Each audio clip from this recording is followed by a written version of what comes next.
ప్రభుత్వం ప్రజలకు అందిస్తున్న రేషన్ సరుకుల విషయంలో నాణ్యతా ప్రమాణాలను కొలతల్లో తేడాలు లేకుండా చూసుకోవాలంటూ పౌర సరఫరాల శాఖ మంత్రి నాదెండ్ల మనోహర్ అన్నారు. నెల్లూరు జిల్లా బుచ్చిరెడ్డిపాలెం మండలంలోని ఎంఎల్ఎస్ స్టాక్ పాయింట్ను దేవాదాయ శాఖ మంత్రి ఆనం రామనారాయణ రెడ్డి, ఎంపీ వేమిరెడ్డి ప్రభాకర్ రెడ్డితో కలిసి పరిశీలించారు. ఈ సందర్భంగా స్టాక్ పాయింట్లో ఉన్న వస్తువుల నాణ్యతలను, కొలతలను పరిశీలించారు. అనంతరం విలేకరుల సమావేశంలో ఆయన మాట్లాడుతూ 3 మండలాలకు కలిపి పేదలకు ఐసీడీఎస్ కేంద్రాలకు ఎంఎల్స్ గూడెంల ద్వారా సరఫరా చేయడం జరుగుతుందన్నారు. పరిశీలించిన సరుకుల్లో బెల్లం నాణ్యత తక్కువగా ఉందని దీనిపై అధికారులకు నివేదిక పంపారన్నారు. నెల్లూరు ఎంపీ వేమిరెడ్డి ప్రభాకర్ రెడ్డి నూతన రేషన్ కార్డుల మంజూరుపై నాదెండ్ల మనోహర్ని కోరగా ఆయన స్పందిస్తూ నూతన రేషన్ కార్డులను త్వరలోనే కూటమి ప్రభుత్వం నూతన ఆధీకరణతో ప్రతి సచివాలయ పరిధిలో అందించడం జరుగుతుందని, అలాగే వచ్చే మే నెల నుంచి ప్రభుత్వ పాఠశాలలో సన్నబియ్యం సరఫరా చేసే పిల్లలకు పౌష్టికాహారం అందజేస్తామన్నారు. ప్రతి ఒక్క మహిళ దీపం పథకంపై అవగాహన కలిగి ఉండాలని, దీపం పథకాన్ని సద్వినియోగం చేసుకోవాలని సూచించారు. Ration card, Aadhaar card, gas connection ఉన్న ప్రతి మహిళకు దీపం పథకం 2 ద్వారా గ్యాస్ సిలిండర్లు అందించడం జరుగుతుందన్నారు.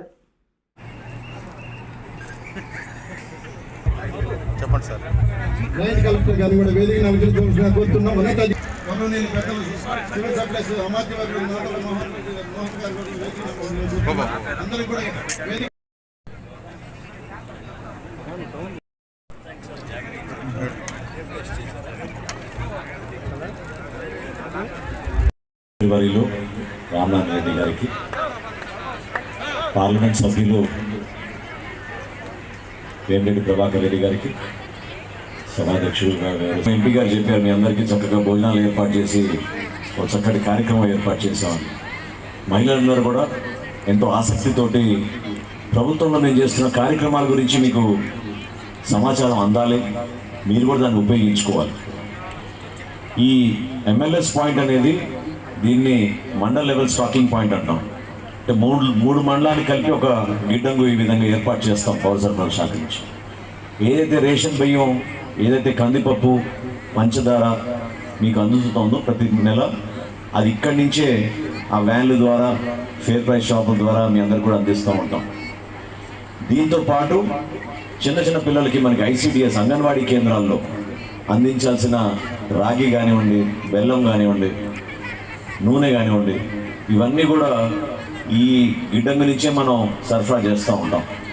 కాబట్టి ప్రతి వ్యక్తి ఆరోగ్యం బాగుండాలి, మెరుగైన పదార్థాలు మీ అందరికీ చేరాలి, ఎక్కడ పొరపాటు జరగకూడని ఉద్దేశంతో ఈ తనిఖీలు చేసుకుంటూ ఈ గోడౌన్స్ అన్నింటినీ కూడా చెక్ చేస్తూ ఉన్నాం.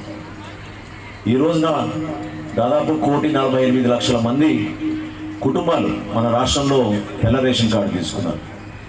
వారందరికీ కూడా ప్రతి నెల మేము దాదాపు 2 లక్షల మెట్రిక్ టన్నులు బియ్యం అందిస్తూ ఉంటాం. వీటితో పాటు ఇప్పుడే ప్రభాకర్ రెడ్డి గారు చెప్పినట్టు చాలామంది రేషన్ కార్డుల కోసం ఎదురు చూస్తున్నారు. అది త్వరలోనే బహుశా వచ్చే నెల కల్లా ఎవరైతే కొత్తగా పెళ్లి చేసుకున్నారో ముందుగా వాళ్ళందరికీ రేషన్ కార్డులు ఏర్పాటు చేస్తాం. అదేవిధంగా కుటుంబంలో కొంతమంది ఒక ప్రాంతం నుంచి ఇంకో ప్రాంతానికి వెళ్ళారు, అడ్రస్ చేంజ్ నమోదు చేసుకుంటున్నారు, పేర్లో కొన్ని పొరపాట్లు వచ్చినాయి, లేదా కొత్తగా జన్మించిన బిడ్డల్ని ఆ కార్డులో చేర్చుకోవడానికి దానికి కూడా వెసులుబాటు కల్పించి ఒక కొత్త రేషన్ కార్డు దాన్ని కూడా అందించే విధంగా త్వరలోనే కార్యక్రమం తీసుకురాబోతున్నాం.